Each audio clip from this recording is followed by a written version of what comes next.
Bonjour à tous, nous sommes heureux de vous accueillir ce matin à notre webinaire dédié à la GMS, organisé par Climalife en collaboration avec Honeywell et Matelex.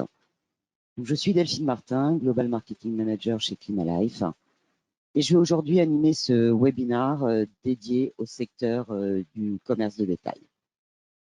Comme vous le savez, les dépenses liées aux installations de froid représentent une part importante de la facture énergétique en GMS. Dans un contexte où les consommateurs affirment de plus en plus d'intérêt pour acheter des produits dans des magasins qui mettent en place de réelles actions pour protéger la planète, comment choisir un système de réfrigération et que vous coûte demain votre choix d'aujourd'hui? Pour aborder ce thème, à mes côtés, Pierre-Emmanuel Danet, responsable du support technique chez Climalife. Bonjour Pierre-Emmanuel. Bonjour à tous mes auditeurs.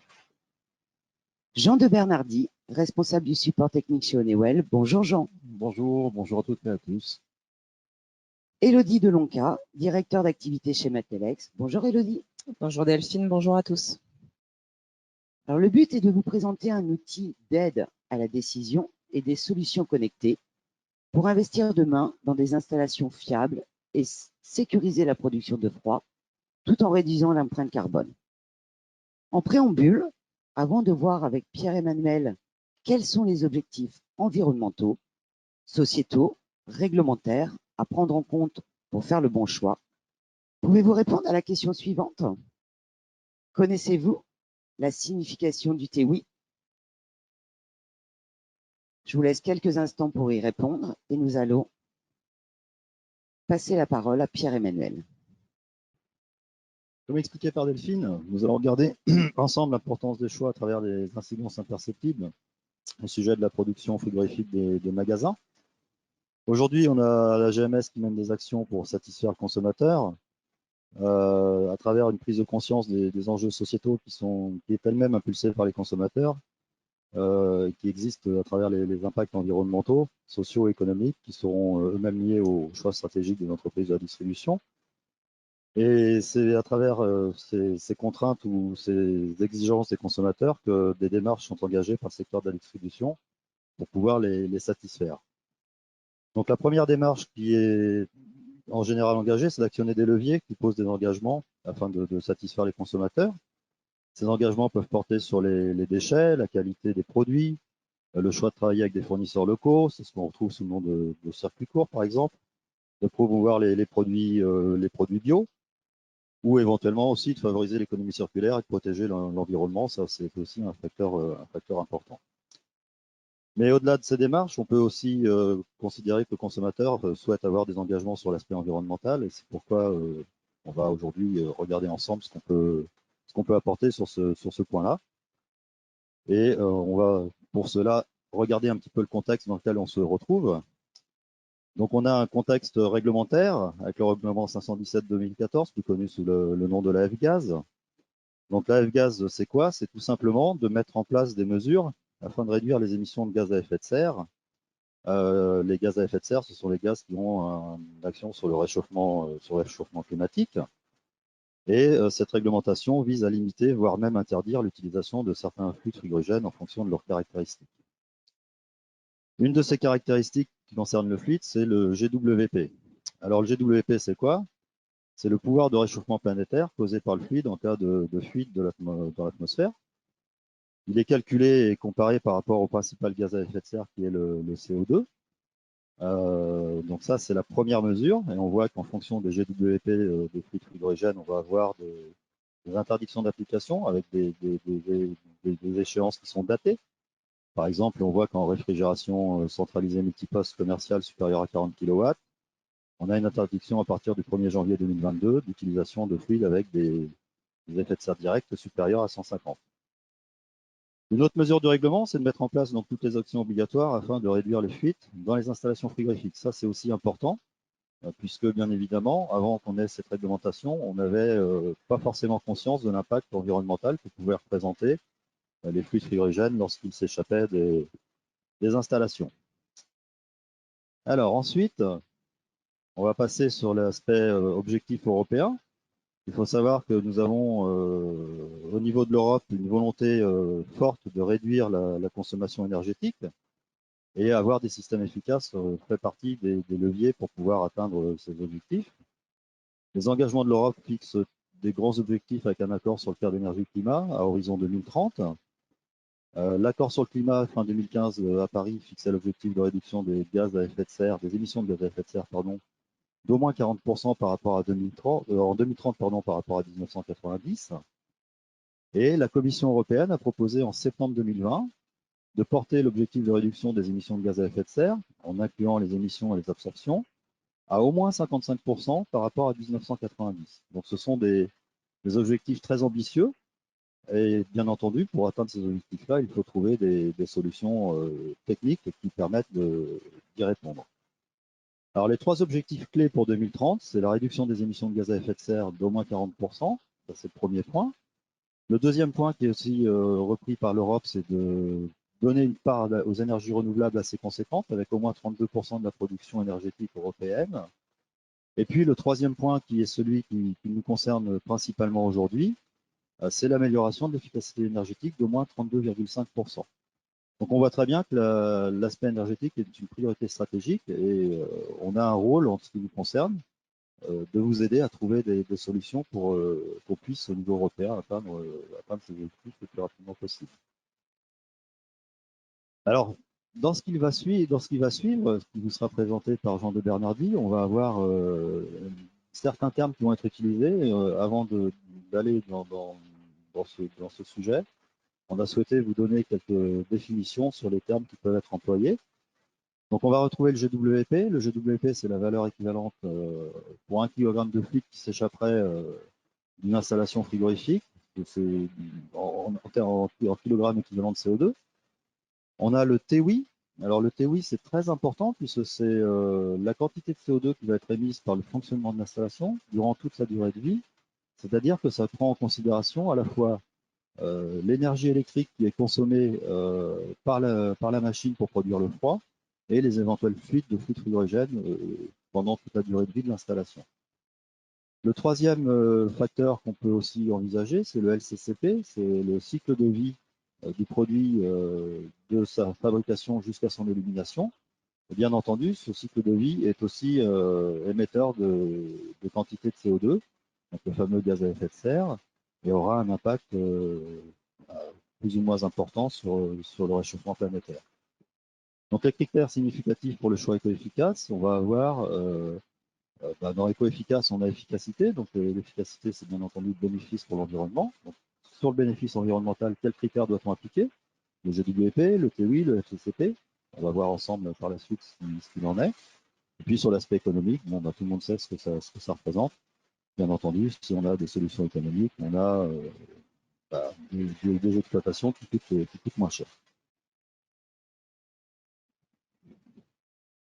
Merci Pierre-Emmanuel pour cet éclaircissement sur les objectifs à atteindre. Choisir un système de réfrigération, c'est aussi prendre en compte plusieurs critères, comme la zone climatique, l'architecture, l'amortissement. Alors découvrons dès maintenant l'outil objectif d'aide à la décision, validé par l'Institut Sémafroid avec Jean de Bernardi. Merci Delphine. À nouveau, bonjour à tous. Donc, l'éco-efficacité, qu'est-ce que c'est? Eh bien, parlons-en. On a, dans tous les processus environnementaux en cours, on a en général une focalisation sur un paramètre qui est le GWP, comme l'a mentionné Pierre-Emmanuel. Donc, le GWP est actif dans la mesure où il y a des fuites. Donc, pas de fuite, pas de GWP en réalité sur nos systèmes. Et c'est pour ça qu'on dit qu'en général, vous le voyez dans la première colonne, le GWP capte à peu près 35% de la pollution de nos systèmes.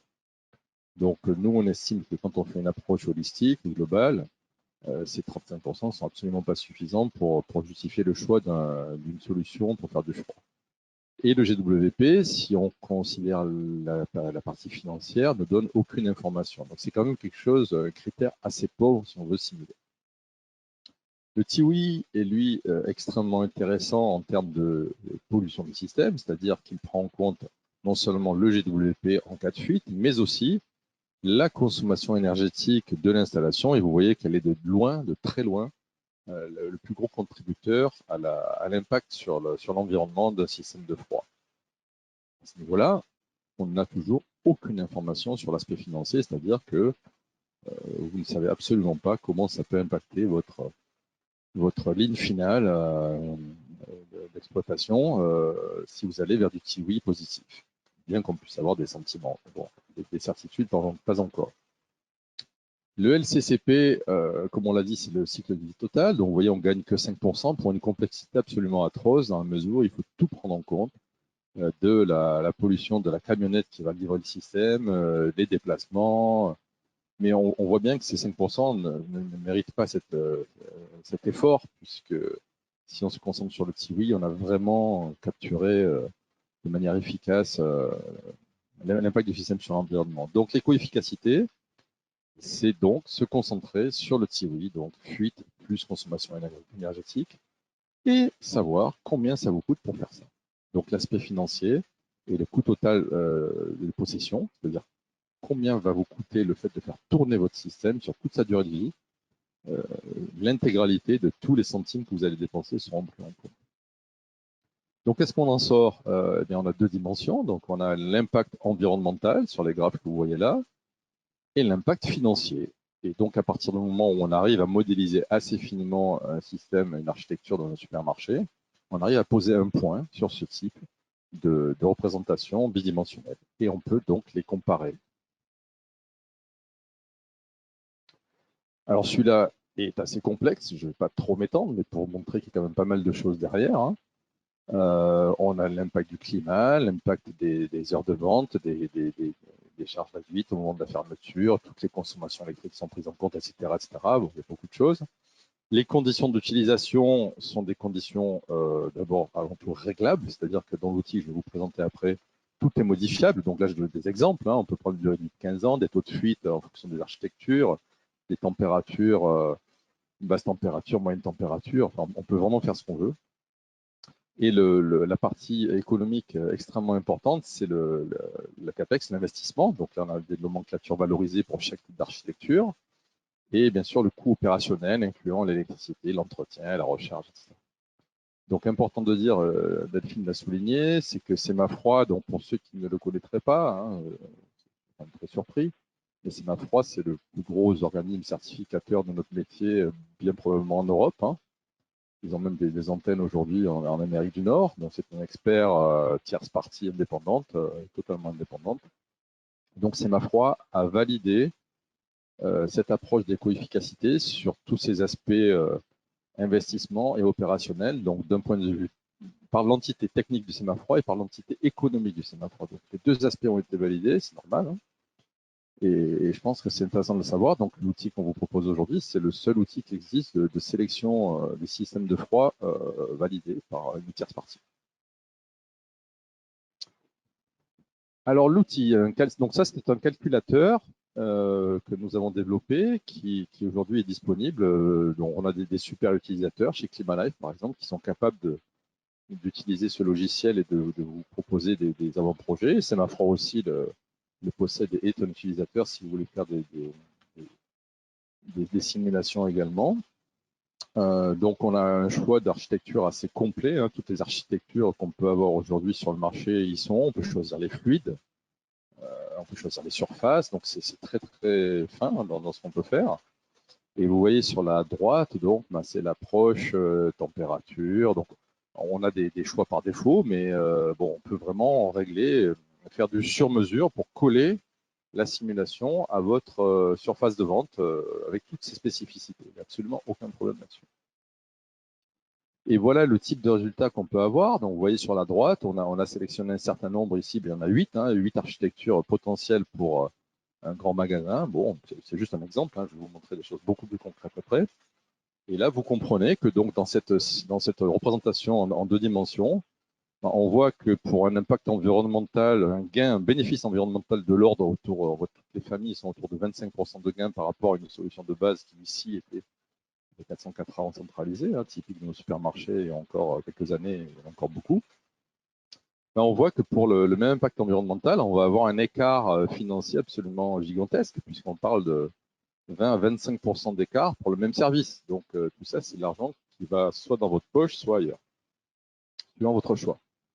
Et vous voyez à gauche, donc, la décomposition des résultats, où on arrive à une granulométrie assez fine des dépenses, hein, puisqu'on a tous les investissements, la consommation électrique, le service, la recharge, avec toutes les émissions de CO2, suivant les choix qu'on fait et par architecture. Donc, ça permet vraiment d'aller loin dans l'approche. Et donc, on peut vraiment le redire, hein, on peut vraiment faire du sur-mesure, on peut vraiment tailler ça à tous les supermarchés.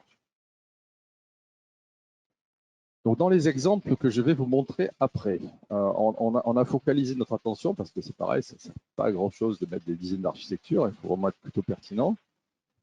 On a comparé, on a pris d'ailleurs comme base dans la comparaison le booster CO2, hein, donc deux versions de booster, une version climat froid, traditionnelle, une version climat chaud où là, donc, les multi-éjecteurs sont en place, la compression parallèle est en place pour la simulation. Et on oppose donc ça, dans la comparaison des coefficacité, à soit de la détente directe, ce qu'on appelle le semi-distribué, donc ce sont des systèmes multiples, des groupes de condensation, qui vont zoner le magasin, on va découper le magasin en plusieurs parties, et donc on fait un zonage par des petites boucles basées sur des gros groupes de condensation. Donc ça, on peut aller au terme de l'EN 378 dans une publique, c'est une étude qu'on a faite avec Semafroid, on peut aller jusqu'à 2500 mètres carrés en surface de vente, c'est très adapté. Et au-delà, il est bien plus logique d'aller vers un système centralisé. Donc là aussi, vous allez voir dans les exemples que je vais vous montrer, il y a une plateforme logistique. Donc on va aller sur un système centralisé au 455A, pareil en dépend.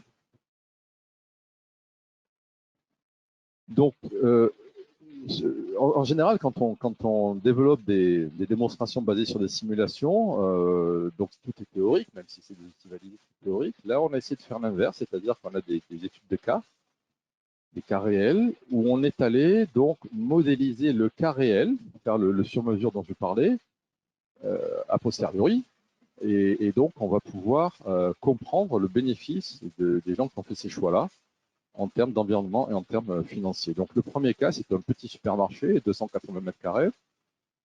C'est la franchise Coop en Angleterre, donc c'est au centre de l'Angleterre.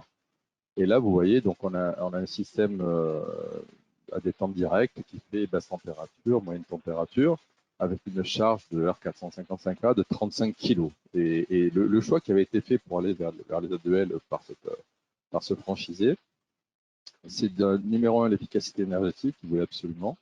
Et les coûts de maintenance devaient être un facteur clé en fait pour maîtriser les coûts. Hein. C'est ça les deux drivers qui ont mené à faire ce supermarché. Donc on l'a simulé avec toutes les données qu'on avait. Et donc qu'est-ce qu'on voit? Donc le booster CO2 est à 0% au milieu, c'est la base. Hein, c'est la base. Et donc on voit que pour cette surface, sous ce climat, avec les conditions d'utilisation du magasin, etc., au niveau environnemental, le fait d'avoir choisi la structure 455A en détente directe fait gagner 13% d'impact environnemental par rapport au booster CO2. C'est quand même pas négligeable. Et c'est surtout au niveau financier, en fait, pour le même service, pour la même quantité de yaourt, de salade et de magnum vendus, vous avez un écart de 23% de coût total d'utilisation. Donc ça, c'est soit du bénéfice net, soit de la perte sèche, suivant le choix que vous faites. Alors sur la droite, on voit les impacts directs. Hein, donc on voit que l'investissement est différent. On voit surtout que la consommation électrique est extrêmement différente. Et c'est ça qui fait globalement l'impact environnemental et le coût aussi. Alors l'intérêt de ce type de modèle validé, hein, puisqu'encore une fois, on n'est plus dans de la simulation, on est plutôt dans de l'expérimentation numérique, c'est qu'on peut faire varier des hypothèses. Il y a toujours des peurs ou des craintes que quand on fait un choix à un moment donné, ce choix-là peut-être dans 5 ans, dans 10 ans, peut être remis en cause si les choses varient, si les hypothèses varient. Donc c'est le cas par exemple du coût de l'électricité. Mais là, nous, on a notre boule de cristal, c'est-à-dire qu'on peut faire varier le coût de l'électricité et voir s'il y a une consistance des choix entre architectures au cours de la durée de vie de l'installation. Et donc c'est ce qu'on a fait là, pour vous donner un exemple. on a augmenté par exemple de 50% le coût électrique. Et on voit que l'aspect financier, au lieu d'être à 23% sur la durée de vie, passe à 20% d'écart. Donc c'est quand même extrêmement significatif de montrer que le choix qu'on fait, même si l'augmentation de l'électricité explose, on reste dans des gains financiers absolument considérables. Très peu de fluctuations finalement, ce n'est pas le premier ordre de variation. Le deuxième aspect qu'on voudrait souligner, c'est l'évolution du coût des fluides éventuels, puisque c'est quelque chose qu'on nous oppose souvent, on dit ouais, si les fluides augmentent, etc. Bien que bon, les HFO, les blends HFO sont extrêmement stables en prix depuis des années. Hein. Mais vous voyez qu'on a fait une simulation, par exemple, en augmentant le coût de 30% pour voir ce que ça donnait. Et on voit qu'en fait, au niveau financier, on passe de 23% de gain à 22% de gain. Donc, même avec une augmentation de coût énormissime, c'est pas ça qui fait le coût total de vos installations. Absolument pas. On pourrait parler de taxe carbone et l'inclure là-dessus. On serait très largement en dessous de ça. Donc, ça permet vraiment de mettre les grosses masses et ce qui fait qu'on est pertinent à faire un choix ou pas. La troisième colonne que je vous montre, c'est le coût de la fiabilité. Ça, c'est une étude qu'on a faite. Alors là-dedans, qu'est-ce qu'on inclut? On inclut simplement la perte de chiffre d'affaires. On imagine qu'un système s'arrête et on ne peut pas vendre une journée. Et combien ça coûte sur le coût total d'utilisation dans ce type de modèle? Eh bien là, on est de 4 à 5% d'impact par jour d'arrêt sur le coût total d'utilisation sur la durée de vie totale de l'installation. C'est absolument massif. Donc la fiabilité, c'est un des points majeurs et une des fluctuations majeures à prendre en compte quand on fait un choix d'architecture. Ici, je n'ai pas pu considérer les pertes en nourriture éventuelles, puisque là, on n'a pas de données fiables. Mais on a par contre des données de chiffre d'affaires absolument fiables qui nous permettent d'affirmer ça. Voilà, donc ça c'est pour vous expliquer, j'étais un peu long là-dessus, mais pour vous expliquer l'intérêt et le formalisme qu'on peut avoir ici sur ces cas d'études. Le deuxième cas d'étude, donc supermarché un peu plus gros, 1200 mètres carrés, et là on passe en Espagne, on est à Barcelone, et donc vous voyez qu'ici on est sur l'architecture dont je vous parlais, hein, 455 directs sur distribués, on a 30 kg par système, et donc à peu près 30 kW de froid. Donc là, c'est climat chaud, donc là, on commence à avoir des typologies différentes, hein, donc c'est intéressant de voir. Et donc, même projection, même formalisme, donc je pourrais être un petit peu plus rapide. Donc, vous voyez qu'ici, le gain environnemental est aussi de l'ordre de 13%, c'est un hasard total, hein, c'est pas modifié par nous. Et au niveau financier, donc on passe à 16% d'amélioration, ce qui reste quand même extrêmement significatif, d'autant plus quand on a une chaîne de magasins. Si on multiplie le gain par des centaines de magasins, c'est extrêmement significatif. Même approche sur l'électricité et le coût, je pense que vous l'aurez compris, hein, ce n'est pas des choses qui vont faire varier énormément. Vous voyez, on passe de 16 à 15, de 16 à 15,5, donc c'est absolument pas des variations de premier ordre. Et toujours sur la fiabilité, puisque l'étude qu'on a faite sur le coût de la fiabilité, on l'a menée de tout petits supermarchés jusqu'à à peu près 2000 mètres carrés. Donc on sait que on a vu une stabilité de l'impact d'un jour de perte de chiffre d'affaires sur le coût total d'utilisation sur ces formats-là. Bon, au-delà, on ne l'a pas fait pour l'instant, mais enfin, vous allez peut-être comprendre pourquoi. Mais voilà, donc ça c'est donc toujours de manière claire, c'est extrêmement bénéficiaire en termes d'environnement et de finances.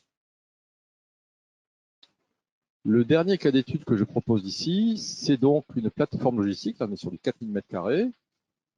C'est encore en Espagne, là c'est Madrid, hein, ça peut être encore plus chaud. On a à peu près 4000 m², je l'ai dit, 3970, avec des quais de marchandises, des chambres froides. Donc là, c'est des fruits de mer. Et c'est un des plus grands centres logistiques européens. Donc beaucoup de fruits de mer qu'on peut avoir par exemple en France ou sur les étals viennent souvent de là. Et donc, bon, je pensais que c'était intéressant de voir ce cas-là. Donc on a 800 kg de charge, on n'est pas en zone publique, on n'a pas les restrictions de charge qu'on pourrait avoir sur des fluides même A2L. Et on va voir les gains et les intérêts d'avoir fait ça. Donc ici, vous voyez que financièrement, c'est 19% de gains et environnementalement, c'est 17%. Donc voilà, j'ai essayé de formaliser un peu ça en termes de chiffres concrets, sortir des pourcentages. Et donc, on a extrait du logiciel l'économie financière. Donc, sur la durée d'une installation, on parle de 575 000 euros d'économie. Donc là, c'est du concret, hein, c'est quelque chose qu'on n'a pas à payer, qu'on économise réellement. Et en termes d'émissions de CO2, j'ai voulu aussi formaliser en chose qu'on connaît, en fait, ce que veut dire 2061 tonnes de CO2 économisées, eh bien, c'est supprimer 434 voitures moyennes de la route. Donc, simplement sur un choix. Sur un choix, on peut économiser pas loin de 600 000 euros et sortir un peu plus de 400 voitures de la route. Même variation sur l'électricité et le coût du fluide, hein, très, très peu de fluctuation. Et donc, par contre, discussion à avoir sur le coût de la fiabilité sur ce type d'installation. Ici, il y a énormément de nourriture très chère. Donc là, on ne parle pas de perte de coût d'exploitation. Là, on parlerait, en cas de panne, d'éventuellement perte de stock.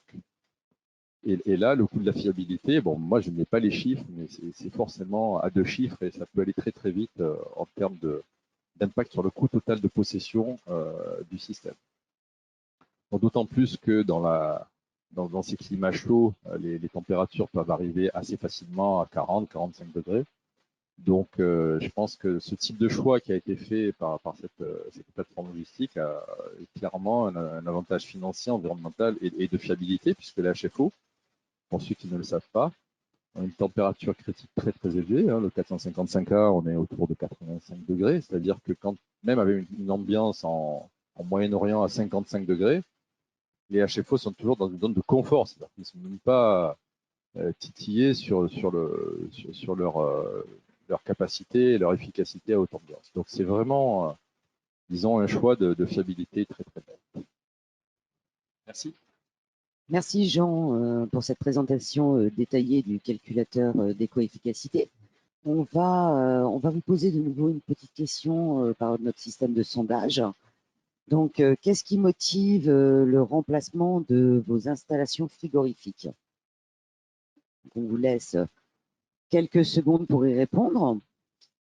Pour toujours aller plus loin dans une démarche environnementale, l'analyse des données issues des installations thermodynamiques offre aussi de belles perspectives. Et je vais laisser donc la parole à Elodie, qui va vous présenter la solution connectée de Matelex. Alors bonjour à tous. Écoutez, Delphine vous a présenté un petit peu l'écosystème à l'introduction. Pierre-Emmanuel nous a fixé un petit peu le cadre. Jean vous a parlé CAPEX et choix judicieux pour l'environnement sur le long terme. Donc c'était assez naturel qu'il y ait quelqu'un qui prenne la partie OPEX. Alors, pour les OPEX, écoutez, c'est assez simple. Jean vous a présenté toute une batterie de paramètres qui influencent le choix sur le long terme de l'installation. Pour que ce choix soit le bon et qu'il puisse être pérenne, ces données-là, ces paramètres-là qui sont clés, il faut s'assurer qu'ils restent au bon niveau d'optimisation. Et tout cela, c'est possible en appliquant un triptyque assez intuitif qui est la mesure de ce paramètre en permanence, l'analyse de ce paramètre, et enfin, une fois qu'on a ce paramètre, la prise d'action pour optimiser et ramener ce paramètre à son niveau optimal.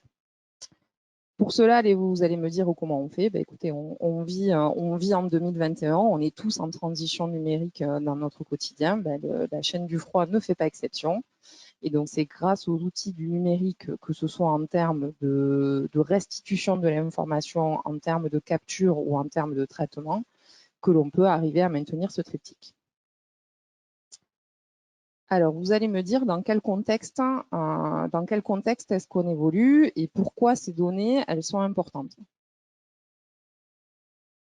Alors, on vit dans un écosystème où l'acte d'achat, c'est-à-dire le fait d'aller dans son supermarché, ça devient de moins en moins anodin et ça fait vraiment partie d'un choix, d'un parcours consommateur qui évolue assez rapidement depuis quelques années.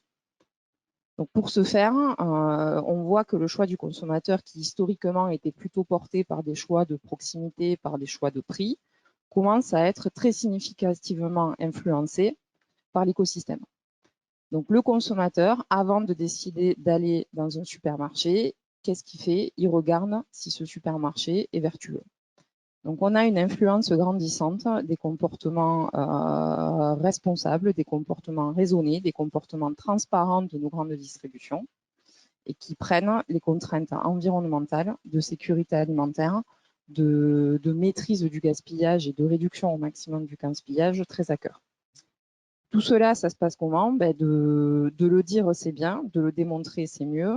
Et on voit poindre de plus en plus dans le mécanisme de consommation une place grandissante à la transparence et à la traçabilité.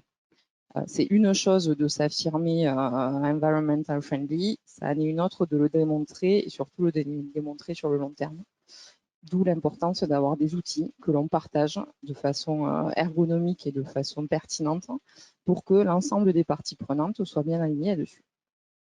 Alors maintenant qu'on sait pourquoi on a besoin de ces données et pourquoi on a besoin de les partager, on va regarder quelles sont les données clés. Donc là, pareil, Jean nous a fait une belle introduction et on a vraiment deux grands drivers d'OPEX sur une grande distribution. C'est la donnée énergétique, la fameuse consommation énergétique, et puis la donnée fluide.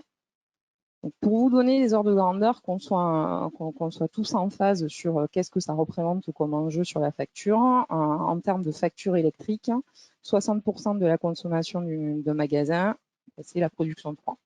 Alors 10% pour la partie confort du consommateur, là c'est plutôt l'aspect climatisation. Et le cœur du réacteur, si j'ose dire, c'est vraiment le 50% qui est généré par toute la chaîne du froid dédiée à la réfrigération. Une fois qu'on a mis quelques grandeurs et qu'on peut resituer la consommation énergétique et l'importance de la maîtriser, on va passer au fluide. Alors, le fluide, c'est vital tout simplement dans une installation de froid. Quand il n'y a plus de fluide, globalement, il n'y a plus de froid. Le paradigme est assez simple et c'est aussi assez simple d'imaginer les conséquences d'une rupture de la chaîne de froid sur les paramètres dont je viens de vous parler. Un premier paramètre en termes d'image et de continuité d'activité. Jean vous en a parlé, quand on perd des quantités de matières à haute valeur ajoutée juste parce qu'elles ont décongelé, c'est un impact économique majeur pour l'entreprise. Des coûts environnementaux lourds. Voilà. Pour vous donner un ordre de grandeur, ce qu'on voyait sur le marché en 2018, c'est qu'une installation standard perdait à peu près entre 15 et 25% de sa quantité de fluide par an. Si j'en reviens à la comparaison avec les voitures, globalement, ça correspond à peu près 200 voitures qui seraient retirées du parc si on arrivait à étancher ces fuites en temps et en heure et surtout à les prévoir le plus en amont possible pour éviter qu'elles arrivent. Enfin, un impact direct et qui est relié avec le premier point dont je vous parlais, c'est qu'une installation qui est sous-chargée, c'est une installation qui énergétiquement devient moins performante et peut générer des surcoûts de consommation pouvant aller jusqu'à 30%. Donc on est vraiment sur deux enjeux de maîtrise, d'acquisition, de compréhension et de restitution de la donnée énergétique et de la donnée fluide qui sont majeurs. Alors, maintenant qu'on sait ce qu'on va capturer, je vais vous parler un petit peu de comment, nous, chez Matelex, on aide l'ensemble des acteurs de la chaîne du froid, que ce soit les propriétaires d'installation, les propriétaires de magasins, les propriétaires d'entrepôts, ou leurs partenaires de maintenance, qu'ils soient en interne ou en externe. Donc, je vais vous présenter, et j'en suis assez fière, le dernier né de la famille Matelex. C'est une plateforme de supervision qui permet, grâce à une chaîne d'acquisition de données dont je vous parlerai un petit peu plus tard, d'appliquer le triptyque que je vous ai présenté à l'introduction, c'est-à-dire de mesurer, d'analyser et de restituer sous forme de conseils des propositions pour optimiser ces paramètres. Alors, on va aller naviguer un petit peu sur la plateforme. Donc, voilà notre plateforme. Alors là, je vais me mettre dans la peau d'un propriétaire de magasin ou d'un partenaire frigoriste qui arrive dans son bureau le matin et qui veut s'assurer que tout va bien dans ses installations au niveau technique. Alors là, on est sur un exemple dans une zone bien connue de tous, au soleil et au très chaud en ce moment, la zone autour de Nice. Donc on est patron de magasin, on a plusieurs magasins qui dans notre escarcelle. Donc on arrive le matin et on regarde tout simplement à droite la carte et de façon assez intuitive, on voit de suite quel magasin va bien, ça c'est intuitif, c'est vert, quel magasin est en fuite, c'est en rouge, et quel magasin a un petit sujet technique, c'est-à-dire que là, on ne sait pas si c'est en fuite ou pas, mais ce qu'on sait, c'est que l'acquisition de la donnée, et en tout cas son traitement, peut être perturbé par des problématiques réseau. Donc on se dit, OK, voilà, ça c'est mon état des lieux quand j'arrive le matin. Si je veux en savoir un petit peu plus, ben, tout simplement, on va cliquer sur celui qui nous pose problème. On va cliquer par exemple sur celui-là. Et là, donc là, c'est plutôt orienté dans un premier temps pour le partenaire de maintenance, qui a toutes les données techniques dont il a besoin pour faire un diagnostic depuis son bureau, encore une fois, en temps réel. Et on sait que ce DNI-là est en fuite, que dans quelques jours, il va falloir aller le contrôler parce que ce sont des outils réglementaires qui méritent d'être contrôlés tous les ans. Et voilà. Et donc notre rigoriste, depuis son bureau, il est capable de savoir s'il doit intervenir très rapidement ou pas, avec quelle quantité de fluide, il doit intervenir, et surtout, il est en toute transparence avec son client. Et ils ont une vision partagée et commune de la performance de l'installation. Si on se promène un petit peu dans l'application, on a une représentation graphique de la courbe. Pourquoi cette représentation? Tout simplement parce que d'avoir une vision à l'instant T, c'est bien, mais d'être capable de revenir sur l'historique, non seulement pour démontrer qu'on a pris les bonnes décisions, mais purement en termes de réglage, de dire, voilà, dans ce cas-là, j'ai été performant ou pas, c'est un autre sujet. Voilà en quelques mots une présentation sommaire de cette nouvelle plateforme. On va basculer sur cette plateforme. Comme je vous disais, elle est alimentée. Alors, par quoi elle est alimentée? Elle est alimentée tout simplement par toute une série de capteurs qui sont positionnés sur l'installation. Et quand on va paramétrer pour la première fois ces capteurs, on va rentrer dans une dynamique d'apprentissage. On appelle ça des systèmes experts. C'est-à-dire que la première semaine, le système va acquérir de la donnée et en déduire un fonctionnement normal de l'installation. Une fois que ce fonctionnement normal est calé, tout simplement, le monitoring en permanence de ces données va permettre de dire, OK, la tendance est fonctionnelle, la tendance est bonne et conforme à la normale, pas de sujet. Par contre, quand on commence à noter une dérive, que ce soit sur l'énergie ou sur le fluide, là, ça va se transformer en alerte et en alerte email, en alerte via un push des applications. Excuse-moi, Elodie, est-ce que la solution connectée Matelex fonctionne avec tous les fluides? Oui, c'est une super question, Delphine. Donc oui, comme vous le voyez, on est vraiment sur une solution qui fonctionne sur tout. C'est-à-dire, on est complètement agnostique de la typologie de fluide, on est complètement agnostique de la typologie de réservoir. On est vraiment sur une plateforme qui, à partir du moment où on a une détente directe, fonctionne sur tous les fluides. D'accord, que ce soit le CO2, l'ammoniac, etc. Exactement, même le propane. OK. On est vraiment tout corps d'état.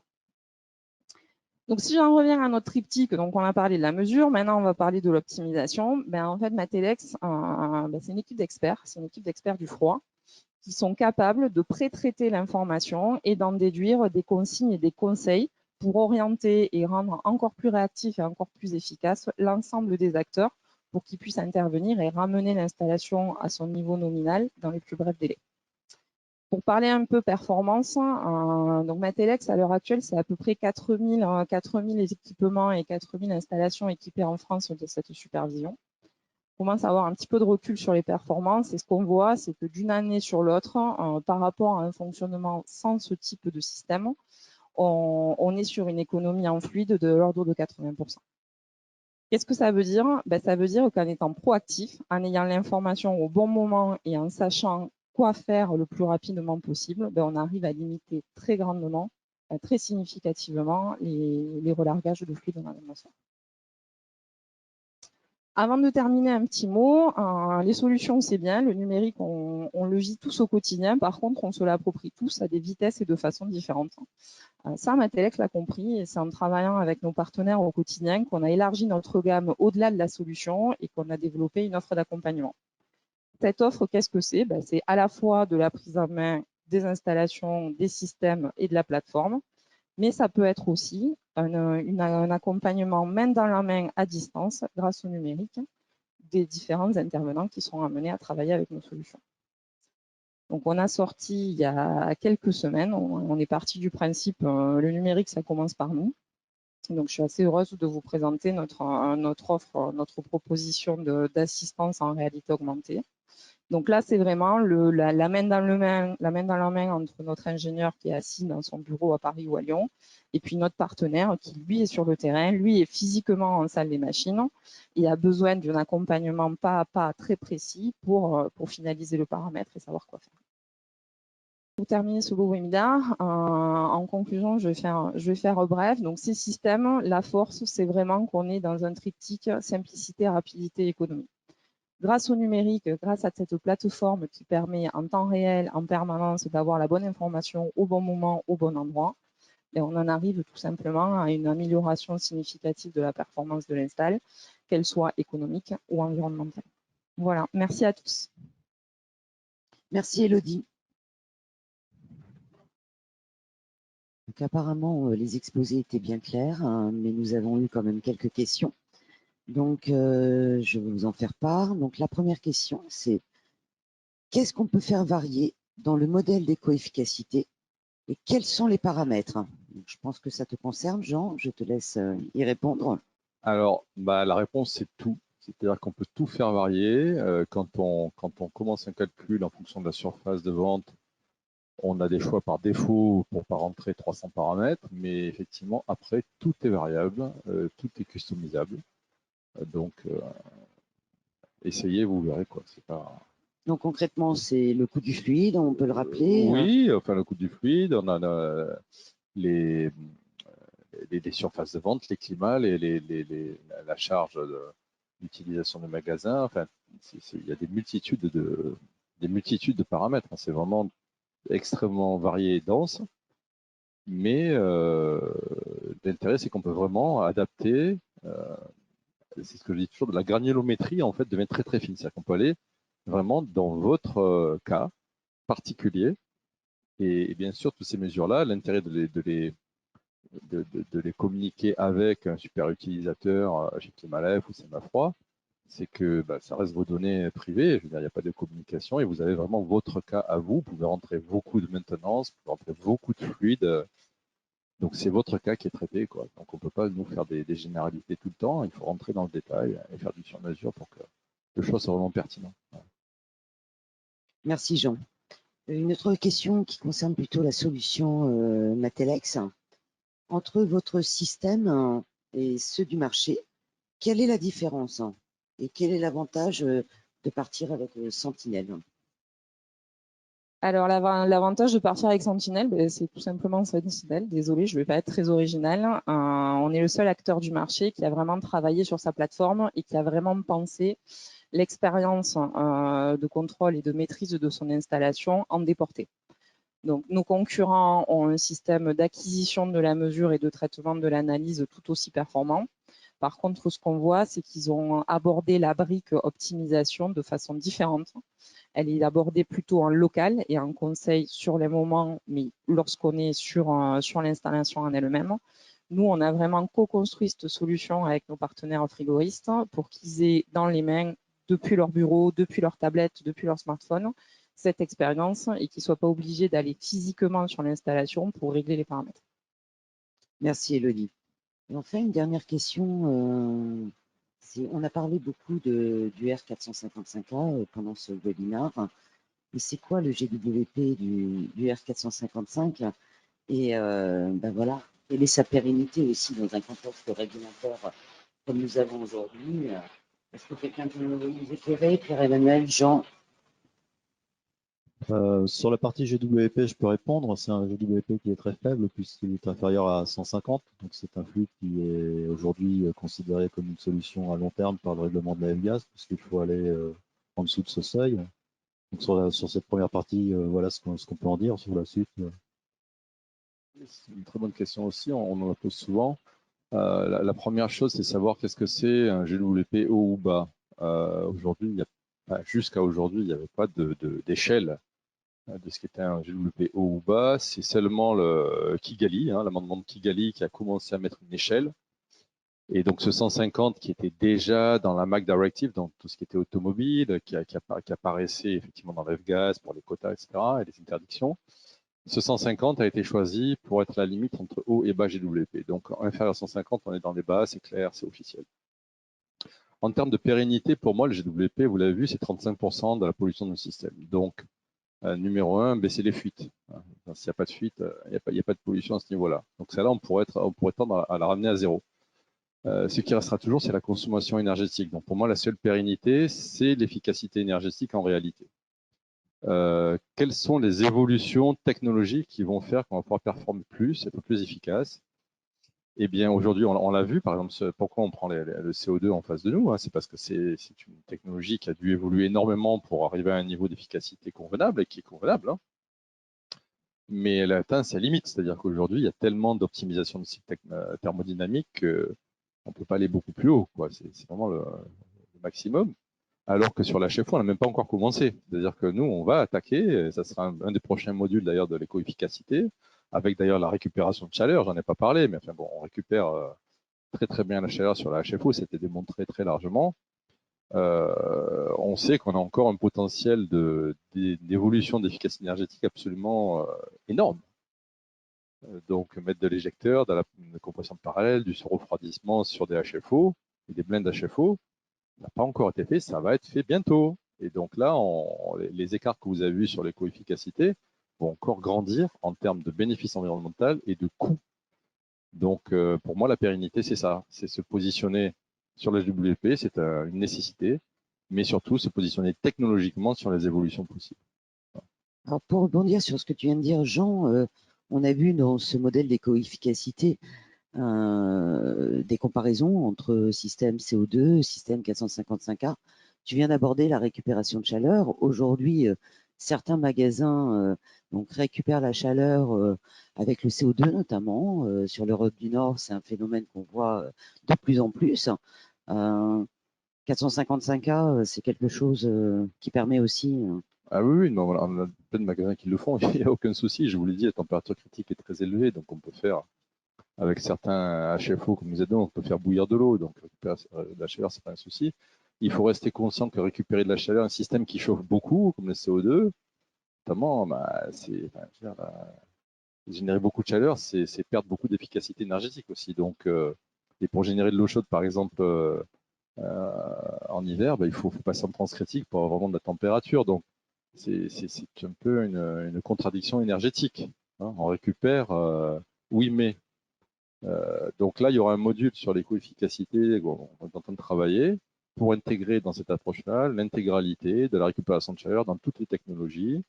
Nos collègues et concurrents de Comour ont fait de très belles présentations, de très belles approches sur ça et ont démontré par exemple la supériorité de technologies type A2L en récupération de chaleur face au CO2. Je vous engage à aller voir leur publication. Rapidement, pour dire en fait c'est effectivement une cohérence de ne pas rejeter cette chaleur à l'atmosphère puisque c'est de l'énergie qui a été consommée à l'origine pour produire du froid. Donc cette récupération de chaleur, en fait, c'est la consommation qui a été effectuée. Et si on a la récupération de chaleur, c'est parce qu'on a des dépenses en entrée. Donc si on a un fluide qui chauffe moins, on aura moins de récupération de chaleur, mais on aura aussi moins d'énergie consommée en entrée. Donc le bilan économique, il est sur la consommation énergétique et sur le TI. En fait. Merci Pierre-Emmanuel. Une dernière question qui vient de m'arriver à l'instant. Donc une question pour la solution connectée Matelex. Peut-on changer les paramètres à distance?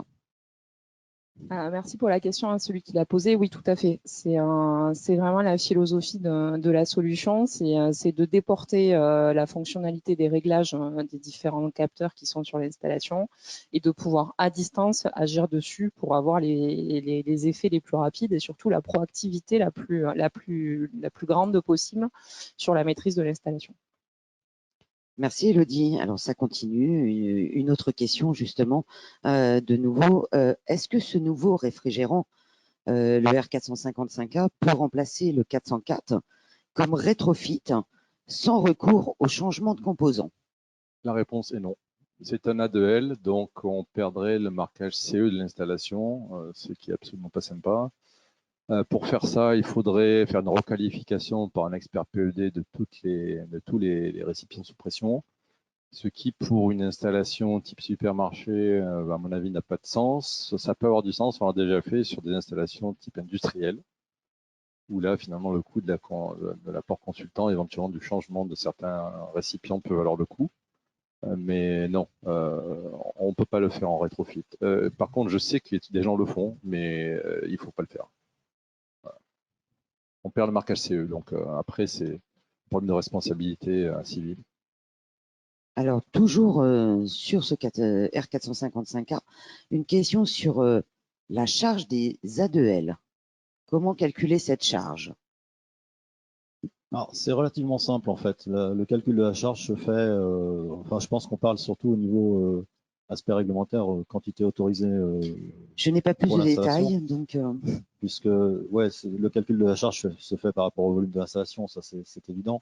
Après, la limite de charge, elle est, elle, définie par la norme N378, qui est une norme qui permet de donner on va dire les quantités limites autorisées par application et par occupation des locaux. Et bah, c'est une bonne question puisque Climalife a sorti une application qui s'appelle l'application A2L qui vous permet de calculer les charges de flux frigorigènes possibles dans les installations suivant justement les applications et les occupations des lieux pour tous les flux frigorigènes, que ce soit les A1, les non inflammables, les légèrement inflammables ou les hautement inflammables. Ce calcul s'applique dans tous les cas et on a cette application A2L que vous pouvez retrouver sur notre site directement pour pouvoir connaître la charge qui sera autorisée dans votre magasin. merci Pierre-Emmanuel. Marion, Émilie, plus de questions? Toujours une? Alors, HFO est une opportunité, mais si A2L, cela reste un frein pour le moment, est-ce que, ouais, voilà, le fait que… Ouais, en fait, moi, c'est ce que j'ai montré un petit peu dans ma présentation. Aujourd'hui, on peut aller à peu près jusqu'à 84 kg de charge par circuit, en zone publique, selon le N378 quand on utilise du 455A. Donc 84 kg de charge par circuit, ça fait comme du froid déjà. Donc si on met 2, 3, 4 circuits indépendants, on couvre largement, économiquement, jusqu'à 2500 mètres carrés. Ça se justifie totalement. On est toujours gagnant. Au-dessus, on aurait tendance à aller plutôt vers du centralisé. Bon, après, il faut voir avec l'outil, toutes vos hypothèses, évidemment. Mais en termes de généralité, nous, on dit que c'est autour de 2500 mètres carrés. Et là, aujourd'hui, c'est applicable. Les exemples que je vous ai montrés sont des exemples réels. En Espagne, on l'a appliqué en zone publique sur du 1200 mètres carrés. En Angleterre, sur 280. Il y en a plein d'autres. On a fait une sélection de cas où on avait vraiment des données pour pouvoir modéliser à l'envers. Mais oui, en fait, la vraie question, c'est plutôt sur l'analyse des risques. Je pense que c'est plutôt ça qu'il faut souligner. Aujourd'hui, beaucoup de gens pensent que les A2L, c'est très compliqué de faire de l'analyse de risque et le CO2, il n'y en a pas. En fait, on se plante complètement parce que le CO2, il y a une analyse de risque. Sur le site Honeywell Réfrigérant Europe, je vous invite à y aller. On a une section analyse de risque. On a fait une checklist complète de tous les points qu'il faut vérifier dans une analyse de risque pour aider à driver ça. Et donc, on a une version pour les A1, type CO2, et pour les A2L. Et la différence, finalement, c'est de mémoire. Excusez-moi, je n'avais pas potassé ça avant, mais c'est une quinzaine de points, simplement, de différence entre une analyse de risque obligatoire au CO2 et une analyse de risque obligatoire au A2L. Et dans ces 15 points, c'est extrêmement enfantin. C'est détermination de la charge. Et est-ce que vos composants sont qualifiés pour les A2L, quoi. C'est de cet ordre-là. Donc, dire que c'est compliqué, non, c'est pas compliqué, c'est simplement que ça n'a pas été fait. Donc, il suffit de le faire une fois et on comprend. Hein. Oui, pour compléter ce que dit Jean, on peut aussi noter que le matériel est disponible. Au niveau des compresseurs, aujourd'hui, on va du petit compresseur hermétique à piston de quelques centaines de watts jusqu'au compresseur à vis qui fait des centaines de kilowatts. Donc, en fait, toutes les applications sont possibles avec les HFO ou les mélanges HFC-HFO. Donc, merci à vous tous pour votre participation. Toute l'équipe, Climalife, Matelex, Honeywell, vous remercie pour votre présence ce matin et vous souhaite une belle journée et à très bientôt. Merci à tous, belle journée. Au revoir. Au revoir.